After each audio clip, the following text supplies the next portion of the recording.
Donc, bonjour tout le monde. On va débuter. Merci d'être avec nous ce midi. Je m'appelle Catherine Mounier-Desrochers. Je suis directrice communication d'entreprise et affaires publiques chez Casacom.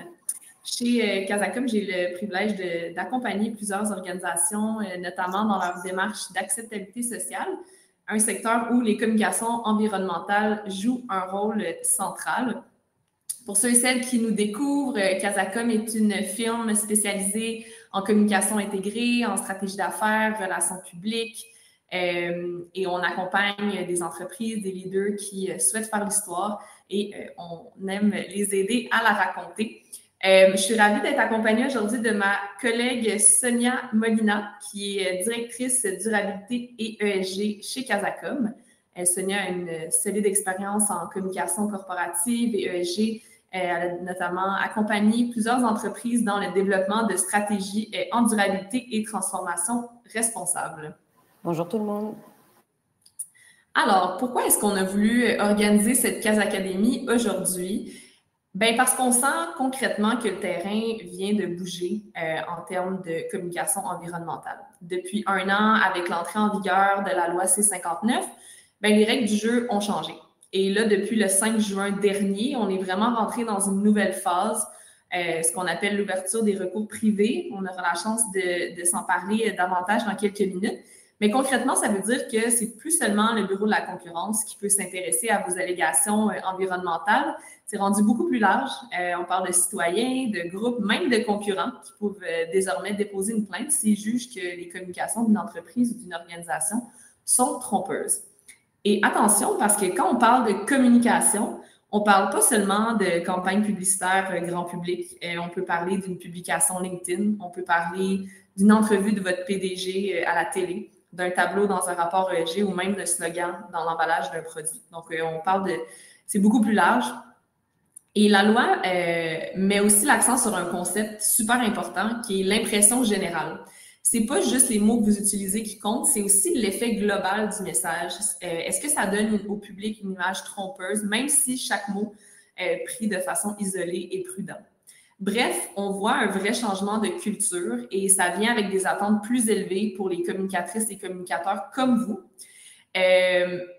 Puis avant de se lancer dans le vif du sujet, je veux juste qu'on soit clair, on n'est pas là pour vous dire d'arrêter de communiquer, de parler de vos engagements, au contraire.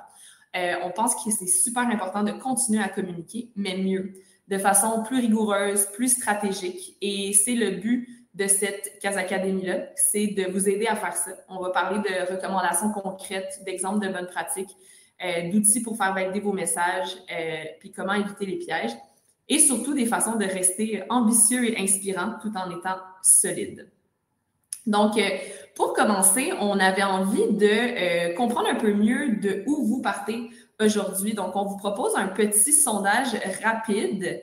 On veut voir où est-ce que vous vous situez en ce moment dans votre connaissance de la loi C59. Donc, vous devriez voir un petit sondage apparaître à l'écran en ce moment. Donc, est-ce que vous avez une bonne maîtrise de la loi C59 qui est en vigueur depuis l'année dernière? Est-ce que vous connaissez les grandes lignes? Vous vous dites, j'en ai entendu parler, ou est-ce qu'on est plutôt dans c'est tout nouveau pour moi, puis c'est une première fois pour vous d'en entendre parler? Donc, vous devriez voir tout ça apparaître à l'écran. Moi, de mon côté, je ne vois pas les réponses. Sonia, vois-tu les réponses? Oui, je les vois, Catherine. Pour l'instant, c'est on a 58%, je connais les grandes lignes, 33%, j'en ai entendu parler. Ben, ça bouge pendant que je le dis là, mais et 7%, je maîtrise bien. Puis pour l'instant, personne pour qui c'est tout nouveau. OK. C'est un mélange de j'en connais les grandes lignes, puis j'en ai entendu parler. Bon, mais super, ça nous permet de voir un peu la ligne de base de où on part. Fait que l'objectif aujourd'hui, c'est vraiment de faire un survol de la loi, puis après ça, de plonger davantage sur qu'est-ce que les entreprises, les organisations comme vous peuvent faire pour prévenir l'éco-blanchiment sans freiner vos ambitions. Excellent. Merci beaucoup, Catherine, pour cette introduction très complète. Je vais justement aller dans les détails de la loi C59, donc vraiment de quoi on parle. je vois quand même qu'il y a une majorité qui en a soit entendu parler, soit qui connaît les grandes lignes. Donc, on ne va pas aller trop dans le détail, mais on va quand même vous parler de ce que c'est et de ce qui a changé récemment. Donc, c'est une loi qui est en vigueur depuis juin 2024. Ce qui est important de souligner, c'est que ce n'est pas seulement une loi sur l'éco-blanchiment. C'est une loi qui fait partie des lois sur la concurrence, dans laquelle on trouve aussi d'autres dispositions qui sont en lien avec les fusions-acquisitions, par exemple, avec les déclarations de taxes pour les entreprises. Donc, c'est vraiment plus grand que ça, mais il y a eu donc ces ajouts par rapport à l'éco-blanchiment qui font qu'on en parle aujourd'hui. Depuis donc juin 2024, comme je le disais, en juin 2025, donc précisément le 20 juin 2025, donc demain, il y a une nouveauté qui s'ajoute à cette loi, c'est que les recours privés vont être possibles.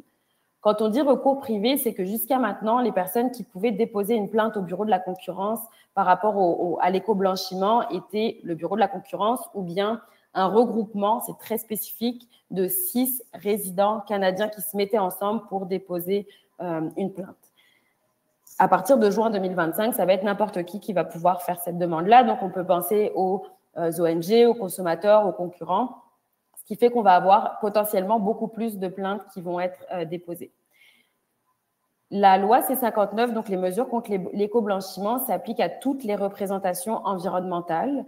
Donc là, on parle de déclaration par rapport au rendement ou à l'efficacité d'un produit, aux avantages d'un produit pour l'environnement ou pour contrer les changements climatiques, aux engagements d'une entreprise aussi. Puis on parle de toutes les communications, donc que ce soit les emballages, comme le disait Catherine aussi, les déclarations des entreprises, les rapports, les déclarations officielles, réseaux sociaux, etc. Tout ça va pouvoir être décortiqué pour voir s'il n'y a pas d'éco-blanchiment.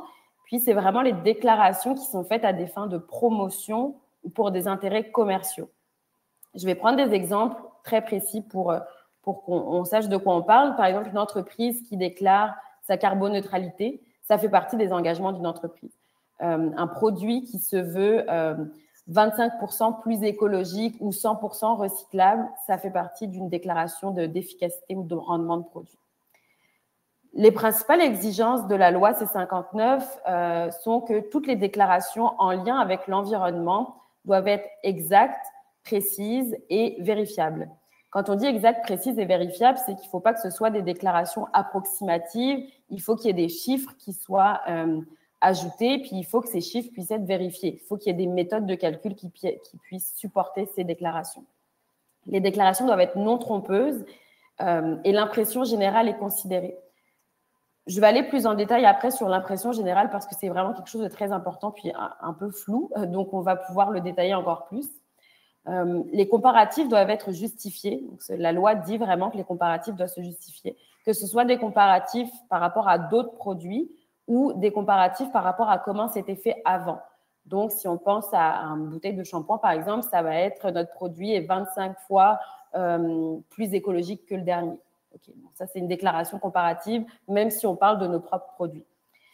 Les preuves doivent exister avant la publication, très, très important. On ne peut pas arriver après pour une déclaration, par exemple, qui avait été faite au mois de mai 2025, puis arriver en juillet 2025, puis faire les preuves à ce moment-là. Il faut que ça existe avant que la déclaration soit postée. Et les déclarations doivent s'appuyer sur des méthodes reconnues internationalement. Quand je dis méthode reconnue internationalement de cette façon, c'est parce que la loi l'écrit de cette façon-là, sans nécessairement préciser quelles sont les méthodes reconnues internationalement. Puis c'est ce qui a fait beaucoup réagir, c'est qu'il n'y a pas eu de direction claire sur les méthodes. Par contre, on connaît certaines de ces méthodes, surtout pour les équipes ESG.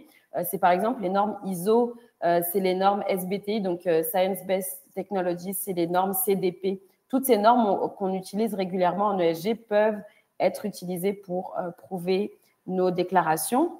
La loi précise par contre qu'il faut que ce soit des normes qui soient reconnues par au moins 2 pays. C'est ça que ça veut dire internationalement, c'est au moins 2 pays qui reconnaissent cette loi. C'est cette méthode, pardon.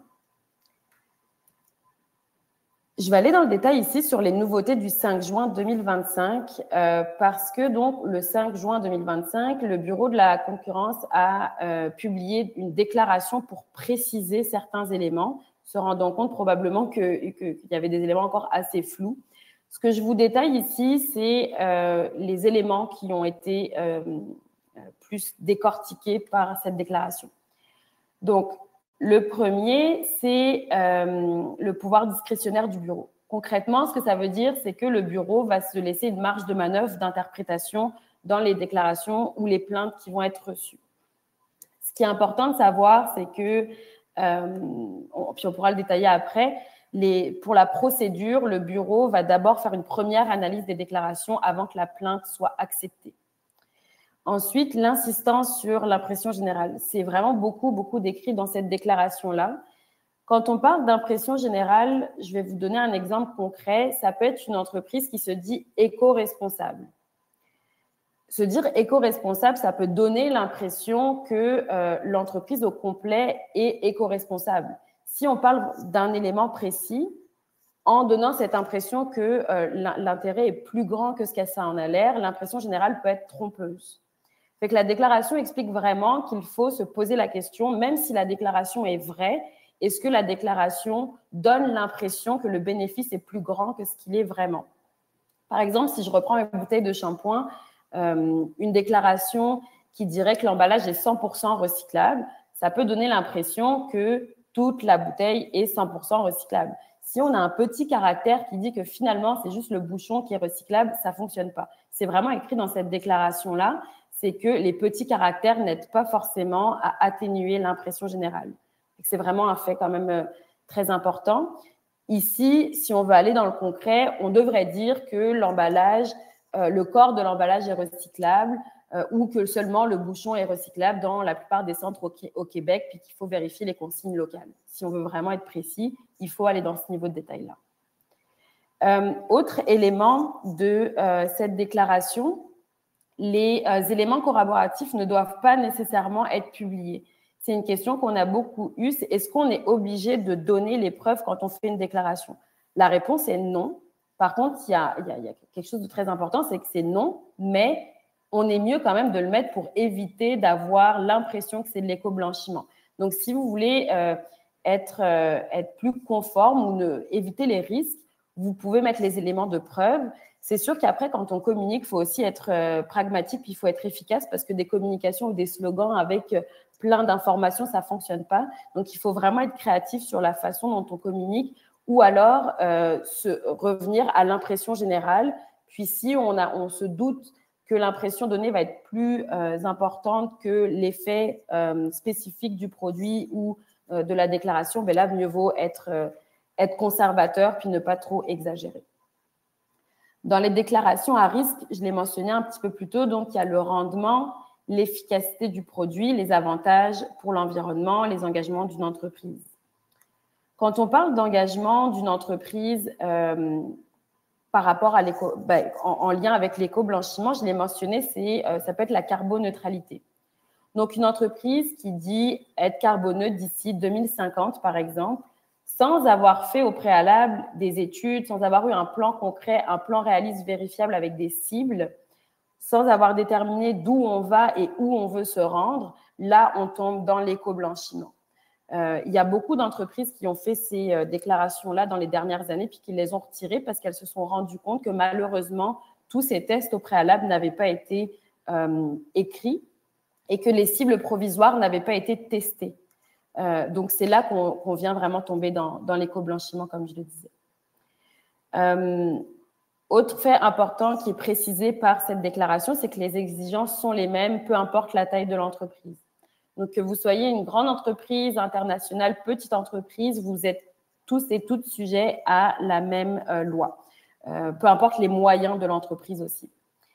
Autre élément, c'est que c'est une loi qui s'applique aussi aux entreprises internationales qui opèrent sur le sol canadien. Donc, si vous êtes le pendant canadien d'une entreprise dont le siège social est en Europe, par exemple, il faut s'assurer que tous les éléments qui sont publiés sur le sol canadien soient en accord avec la loi C-59.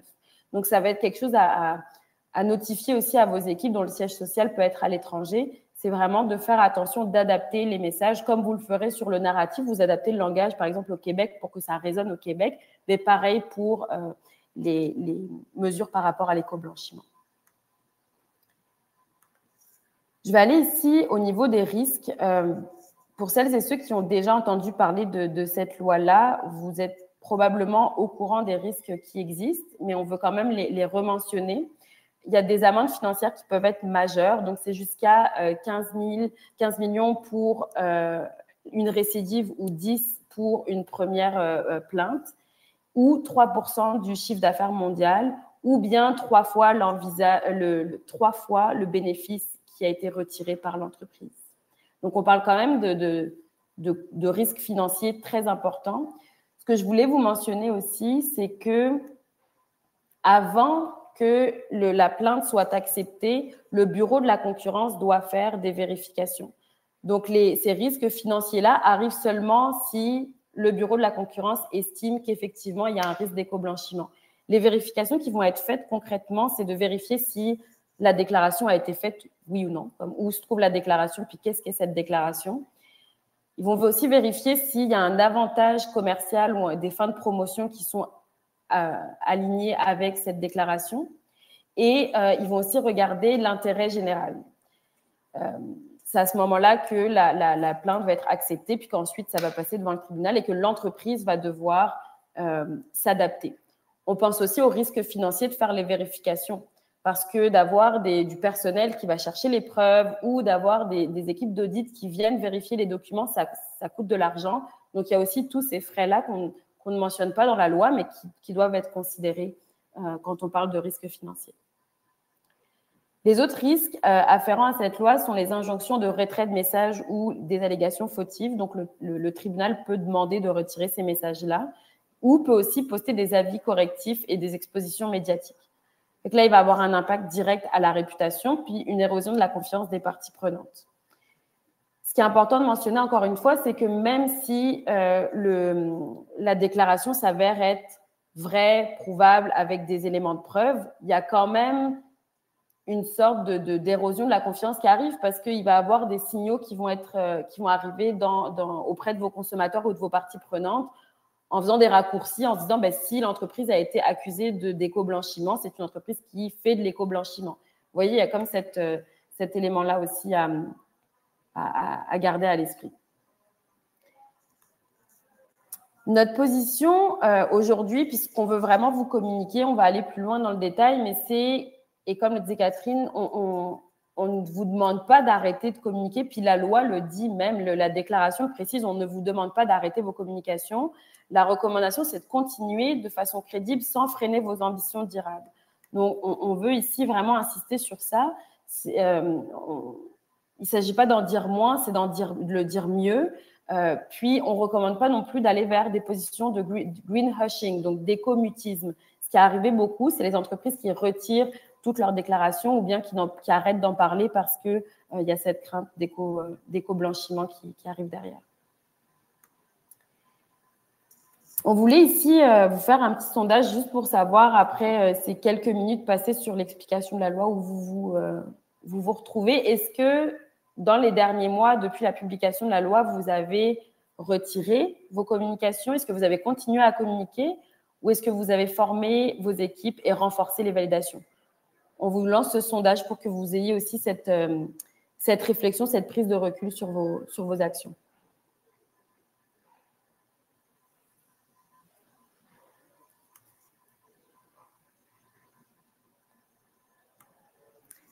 Pour l'instant, ce qu'on voit, c'est un mélange entre continuer à communiquer, puis former les équipes et renforcer les validations. Je vais laisser encore un peu de temps à tout le monde de répondre.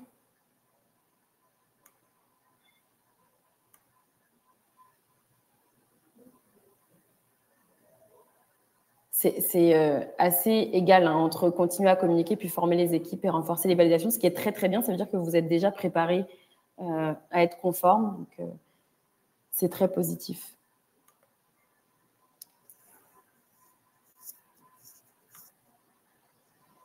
On voulait ici aller vraiment dans le concret, puis vous amener sur nos recommandations pour s'assurer d'être conforme, pour s'assurer d'être aligné avec la loi C-59, puis surtout de continuer comme vous le faites à communiquer, puis de partager le message à vos équipes aussi. La première recommandation qu'on a pour vous aujourd'hui, c'est de sensibiliser. Donc, je vois que vous le faites aussi. L'important, c'est de mettre en place des processus de validation, ou vraiment de s'assurer que toutes les déclarations passent par un processus interne. Est-ce qu'on a effectivement une preuve qui vient supporter le propos? Est-ce que vous avez quelqu'un qui a cette sensibilisation par rapport à la loi C-59, que ce soit vos équipes marketing ou vos équipes juridiques qui ont revu le message en amont? On sait que ça peut aller vite dans les communications, surtout quand on est sur les médias sociaux. C'est quand même très important de passer par ces processus pour s'assurer qu'on ne perd pas plus de temps, plus d'argent en bout de terme pour pouvoir se conformer. Autre chose, c'est de former toutes les équipes et pas seulement les équipes ESG. On le voit beaucoup, c'est souvent les équipes soit juridiques, soit ESG qui sont formées. Mais il n'y a pas toujours l'ensemble des équipes qui sont susceptibles de communiquer, qui ont cette sensibilité-là, ou si vous avez des marques, les équipes qui gèrent les marques qui peuvent avoir ces sensibilités, parce qu'on sait parfois que le message peut se perdre en bout de ligne, qu'il y a des agences aussi qui viennent vous supporter, puis que la communication n'est pas forcément faite. Donc, vraiment de former toutes les équipes qui rentrent dans ces processus-là et de sensibiliser sur les risques financiers pour que tout le monde ait conscience des impacts. Encore une fois, la recommandation, c'est de favoriser la clarté et la cohérence, d'expliquer les règles, de fournir des exemples qui s'appliquent vraiment à votre entreprise. Ici, justement, on voulait vous donner quelques exemples concrets de termes à proscrire, soit parce que trop vagues ou alors trop risqués, puis des termes à privilégier. Donc, on voulait rester assez large quand même pour que ça s'applique à tout le monde. Mais évidemment, je pense que bon, pour la planète, ça résonne moins bien pour une majorité du monde, mais la recommandation, c'est une réduction mesurée de temps des émissions d'IES. Donc, vraiment avoir des chiffres précis, nommer vos certifications, de nommer la durabilité ou le rendement. Technologie propre aussi, on recommande d'éviter. Faut être vraiment très précis dans les termes qui sont utilisés. Carboneutre, encore une fois, carboneutralité, c'est très bien de le dire. C'est très bien de le dire, par contre, quand il y a des faits qui viennent justifier tout ça. Puis le dernier élément que je voulais mentionner avant de repasser la parole à Catherine, c'était justement sur s'adapter. Concrètement, qu'est-ce qu'on doit regarder quand on parle de s'adapter pour être conforme? On vous suggère de faire le ménage dans tous vos supports existants parce que la loi étant en vigueur depuis 2024, juin 2024, tout ce qui est arrivé après juin 2024 peut être révisé. Il faut savoir aussi que ce qui a été publié avant juin 2024 n'est pas sujet à cette loi. Par contre, c'est écrit aussi dans la loi C-59, ça peut être utilisé par les instances législatives pour prouver qu'il y a déjà eu des comportements d'éco-blanchiment. Ce que vous pouvez regarder, c'est les déclarations, nommer aussi quel est le support, où se trouve l'information, quelles sont les équipes responsables, quel est le public ciblé, est-ce que c'est les consommateurs, les investisseurs, les médias, comment est l'impression générale, est-ce que c'est conforme, est-ce que c'est ambigu, est-ce que c'est trompeur, quel est le niveau de risque, là c'est un niveau de risque élevé, modéré ou faible, quels sont les éléments de preuve, les méthodes utilisées, puis on vous recommande aussi de mettre un statut pour s'assurer qu'il y a un suivi assez serré, c'est est-ce que l'information est validée en révision à corriger ou archivée. Donc vraiment, ça, c'est une sorte de liste de vérification qu'on vous invite à garder à l'esprit pour faire vos validations pour s'assurer d'être conforme. Merci Sonia. Puis maintenant, on arrive à un des points probablement les plus sensibles, mais aussi les plus porteurs. C'est comment est-ce qu'on continue à communiquer sur nos engagements ESG sans tomber justement dans le piège de l'éco-blanchiment. On le dit, on le répète, la première chose à retenir, c'est qu'il ne faut surtout pas cesser de communiquer. Passer du tout au rien, devenir silencieux parce qu'on a peur de se tromper, ce n'est pas la solution. Ce n'est pas ce que la loi cherche à obtenir non plus. Et ça peut créer d'autres problèmes, notamment en matière de confiance du public et de cohérence dans vos communications, dans vos démarches.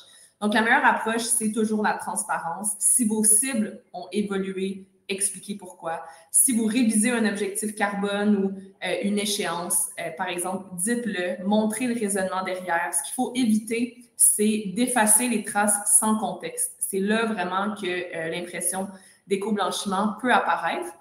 Aussi, ça peut paraître un peu contre-intuitif, mais n'attendez pas que vos progrès ESG soient extrêmement avancés ou parfaits pour en parler. La transparence aussi sur l'état d'avancement, sur les défis, sur les apprentissages, ça aussi, c'est un signal de crédibilité de la part de votre entreprise ou de votre organisation. L'autre élément clé, puis je fais du pouce sur ce que Sonia a mentionné, les équipes, autant que toute l'équipe devrait être formée, les équipes ESG devraient aussi être intégrées dans les campagnes de communication dès le départ. Le marketing, l'équipe de marketing, l'équipe de communication seule ne peut pas porter tous ces messages-là. Ça fait un clin d'œil à l'idée de processus de validation, de collaboration entre les différentes équipes pour s'assurer qu'on est super bien aligné sur les faits, les sources, les preuves, bref, sur les messages clés qu'on met de l'avant. Aussi, formez vos porte-paroles. Votre PDG, votre VP, n'importe qui peut être appelé à parler en public, que ce soit dans des chambres de commerce, dans les médias. Même la personne très bien intentionnée pourrait dire notre produit est bon pour la planète, mais sans base concrète, bien, ça devient un risque maintenant dans le nouveau cadre législatif dans lequel on évolue. Donc, il faut que nos porte-paroles soient au courant. C'est quoi le carré de sable en termes de messages clés? C'est quoi les nuances qui sont permises? C'est quoi les éléments qui sont sensibles, les pièges autour desquels il faut manœuvrer, puis savoir comment répondre aux questions qui touchent à vos engagements. Donc, vraiment les outiller pour avoir une communication plus efficace. Et dans tout ça, c'est important de toujours penser à l'impression générale. C'est pas seulement ce que vous dites, c'est comment c'est perçu. Donc, si vous êtes dans les équipes de communication de vos entreprises, c'est vraiment quelque chose de crucial à garder en tête. Un slogan bien accrocheur, mais exagéré, ça peut vous exposer. Donc, maintenant, c'est une certaine sensibilité qu'il faut avoir dans tout ce qui touche les communications. On arrive à la conclusion. Avant de passer à la période de questions et commentaires de votre part, on voulait revenir sur quelques idées fortes. On l'a dit, mais la loi C-59 change vraiment les règles du jeu et ça pour tout le monde. Peu importe votre taille, peu importe votre secteur, peu importe les canaux de communication que vous utilisez. Si vous parlez d'environnement à un point ou à un autre, vous êtes concerné. Surtout, l'exigence fondamentale, c'est que toute affirmation doit être prouvée ou doit pouvoir être prouvée avant sa diffusion. Donc, ça demande une précaution dès maintenant. Puis maintenant, on ne parle plus seulement d'une question de conformité, on parle vraiment d'un risque juridique réel, comme Sonia nous a exposé, autant avec les amendes que les injonctions et tout ça. Mais, il ne faut pas voir ça comme une menace. On pense qu'on peut vraiment voir ça comme un levier stratégique. On l'a dit, l'enjeu, c'est pas de parler moins, c'est de parler mieux. La loi C-59, évidemment, nous pousse à clarifier certains messages, à affiner notre langage, à solidifier nos fondations ESG. Puis, entre vous et moi, elle nous force à faire ce que, honnêtement, on aurait dû faire depuis longtemps, c'est-à-dire s'assurer d'un alignement entre notre engagement, nos actions et nos communications. Donc, il y a une opportunité autour de ça. Il y a aussi une opportunité de mobilisation à l'interne, s'assurer que nos équipes ESG, marketing, affaires publiques, juridiques, peu importe, travaillent vraiment main dans la main. Puis, ce n'est pas un sujet qu'on peut reléguer à l'équipe ESG. On parle de quelque chose qui est important autant pour les équipes de gouvernance aussi. Puis, gardons ça en tête, là, votre crédibilité est et va être de plus en plus votre plus grand actif à long terme. Donc, tu sais, la confiance des parties prenantes, là, ça sonne comme un slogan, là, mais c'est vraiment un actif sur lequel vous travaillez jour après jour, qui se construit jour après jour. Et ça dépend de tout ce qu'on vient de parler, de la rigueur, de la traçabilité, de la cohérence de vos communications quand on parle de communication environnementale. Donc, plus vos messages ESG sont fondés sur des faits, sont ancrés avec des sources, plus vous vous différenciez dans le marché, puis ça devient un avantage concurrentiel que vous soyez une entreprise ou que vous essayez de vous positionner comme organisation. Donc, pour ceux et celles que ça interpelle, qui se disent que vous souhaitez aller plus loin, la première chose que vous pouvez déjà faire dès maintenant, c'est réviser vos messages clés à travers la lentille du projet de loi C-59. C'est déjà un travail qui peut être entamé dès maintenant. Il y a aussi des audits de communication qui peuvent être faits pour s'assurer qu'on identifie ces points, ces angles morts-là, les points de vigilance, un guide linguistique aussi, un genre de champ lexical pour s'assurer qu'on communique avec les bons termes, des formations pour vos équipes aussi. Donc, nous, de notre côté, évidemment, on est là pour vous aider à transformer cette obligation-là en occasion. Parce que vraiment, on pense qu'il y a une opportunité, il y a une occasion pour les entreprises qui vont prendre les devants dans ce contexte nouveau. Donc, merci de votre attention. On va maintenant ouvrir le chat aux questions. Si vous avez des questions, des commentaires. Donc, la parole est à vous. Je vois qu'il y a des questions déjà dans le chat. Fait qu'il y en a une, je vais la prendre peut-être. Vous avez beaucoup mentionné la carboneutralité. Est-ce que ce n'est pas de l'éco-blanchiment de ne pas préciser pour quelle portée d'émissions nous sommes carboneutres, 1 et 2 seulement, ou 1, 2 et 3?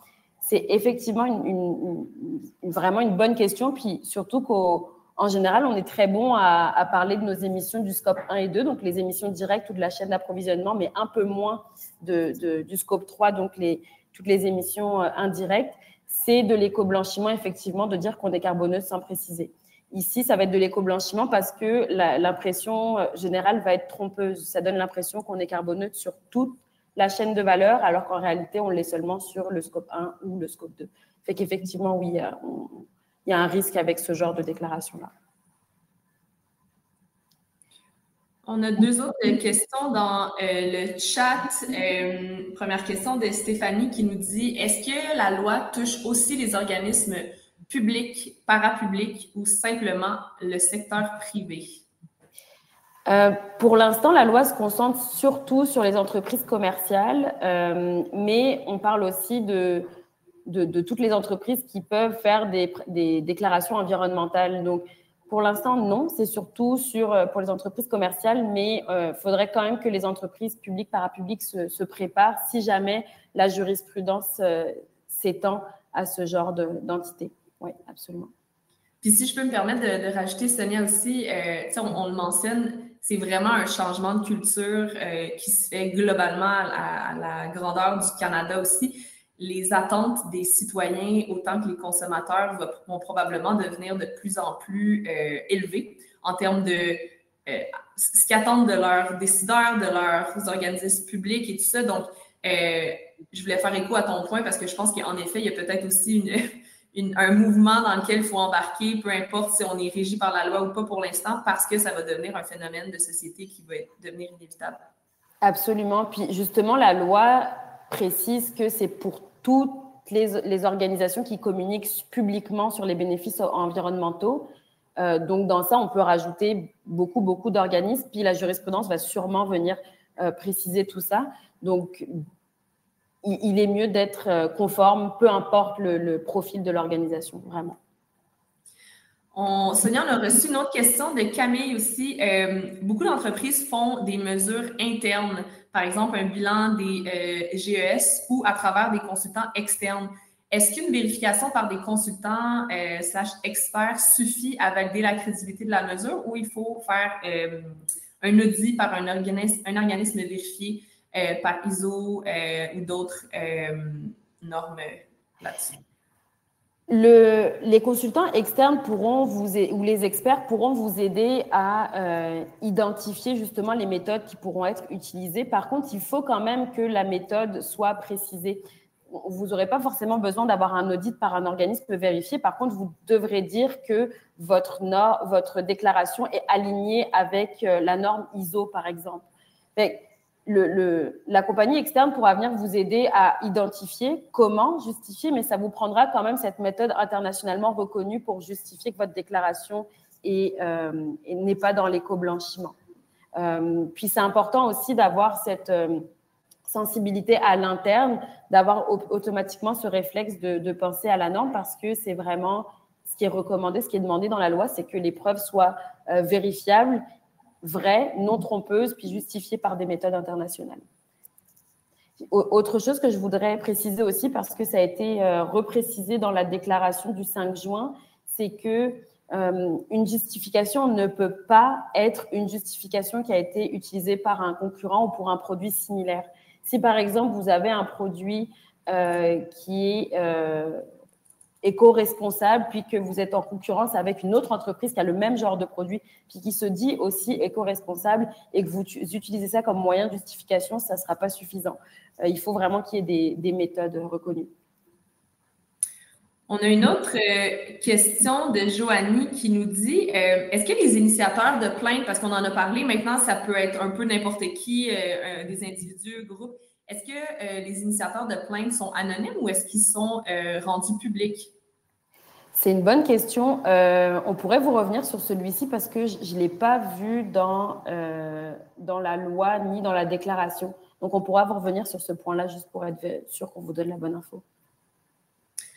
Et Joanie aussi nous parle de l'état de l'utilisation de la loi. On vient de mentionner, là, il y a des mesures qui viennent tout juste d'être annoncées. Il y en a qui rentrent en vigueur dès demain. Donc, il n'y a pas nécessairement de cas fort sur la loi à partager. Mais Sonia, on parle de est-ce qu'il y a le Bureau de la concurrence offre un service de validation des communications? Est-ce qu'il y a des cas forts à partager? Je pense qu'il y a quand même beaucoup de choses qui sont encore en développement, des détails qu'on va connaître de plus en plus dans les prochaines semaines. Mais je ne sais pas si tu as quelque chose à ajouter là-dessus ou si j'ai vu le mot cas fort. Peut-être qu'il y a des cas sur lesquels on voudrait aussi insister auprès du public. L'état de l'utilisation, il n'y a pas encore des chiffres qui ont été officiellement publiés. Par contre, le Bureau de la concurrence envisage justement de publier l'état, donc les plaintes qui ont été posées, puis des statistiques aussi, puisqu'il y a des statistiques sur d'autres types de lois. Fait que ça va arriver, mais ce n'est pas encore disponible. Il est précisé dans la déclaration que le Bureau de la concurrence ne dit pas quoi faire, mais donne des normes, puis des guidelines, excusez-moi pour l'anglicisme, pour les entreprises. Fait que pour l'instant, c'est vraiment des principes auxquels on doit se conformer, mais il n'y a pas spécifiquement d'accompagnement qui a été mentionné par le Bureau de la concurrence. Je ne sais pas si ça va arriver par la suite, mais ça n'a pas été nommé. Puis, en termes de cas phares, pour l'instant, des cas liés à la loi C-59, on n'en a pas encore. On en a certains qui sont arrivés avant, parce que c'est des considérations qui existaient bien avant que la loi arrive. Je pense que certains doivent connaître cet exemple-là, mais Kering Canada, qui justement a été sanctionné pour des allégations trompeuses pour ses dosettes recyclables partout au Canada, alors que finalement, ce n'était pas recyclable partout au Canada, fait qu'il y a eu des amendes financières assez importantes. Puis ce qu'on voit, c'est que dans d'autres pays, il y a beaucoup plus de plaintes aussi qui sont posées, pas par rapport à la loi C-59 parce que c'est une loi canadienne, mais par rapport à d'autres lois qui existent ailleurs. On a par exemple Coca-Cola qui a été sujet à une plainte au Bureau européen des unions des consommateurs en mai 2025 parce que les étiquettes des canettes de Coca-Cola disaient que c'était les bouteilles en plastique, excusez-moi, que c'était 100% recyclé. Mais que dans ça, on avait aussi le bouchon puis l'étiquette qui n'était pas recyclable. Fait que bref, il y a d'autres exemples qui existent par rapport à des lois européennes, beaucoup, parce qu'on en voit beaucoup plus de cas à cet endroit-là. On a une dernière question, mais s'il y a d'autres personnes qui ont des questions, n'hésitez pas, il nous reste un 5 minutes pour prendre ces questions-là. On nous demande, est-ce que, puis tu viens de parler de l'Europe, est-ce qu'il y a d'autres pays qui ont une loi qui ressemble à C-59? Est-ce qu'on a des exemples de pays où on parle d'une exemplarité en termes de processus par rapport à l'éco-blanchiment? Je dirais vraiment en Europe, c'est beaucoup plus avancé à ce niveau-là. En général, en Europe, il y a aussi beaucoup plus de lois par rapport à l'ESG. Fait que oui, l'Europe est vraiment plus en avance. Ça arrive aussi aux États-Unis, mais là, avec le contexte qu'on voit actuellement, c'est un peu plus discret. Mais définitivement en Europe, beaucoup plus à cet endroit-là. Oui. Super, merci beaucoup, Sonia. Je vais vérifier, mais je crois que ça fait le tour des questions qu'on a reçues de vous. Merci beaucoup de votre engagement. Mais c'est ce qui met fin à la Casa Académie d'aujourd'hui. N'hésitez pas à nous contacter si vous avez des questions. Comme Sonia vient de le mentionner, c'est quand même tout nouveau. Il y aura beaucoup de changements et d'amélioration, de modification dans les prochains mois. Donc, n'hésitez pas si vous avez des questions. Merci beaucoup. Puis, comme on l'a mentionné, l'objectif, c'est pas générer de la crainte, c'est au contraire de voir ça comme une occasion de mieux communiquer pour vous, pour votre entreprise ou votre organisation. Donc, merci tout le monde, puis bon après-midi. Merci tout le monde.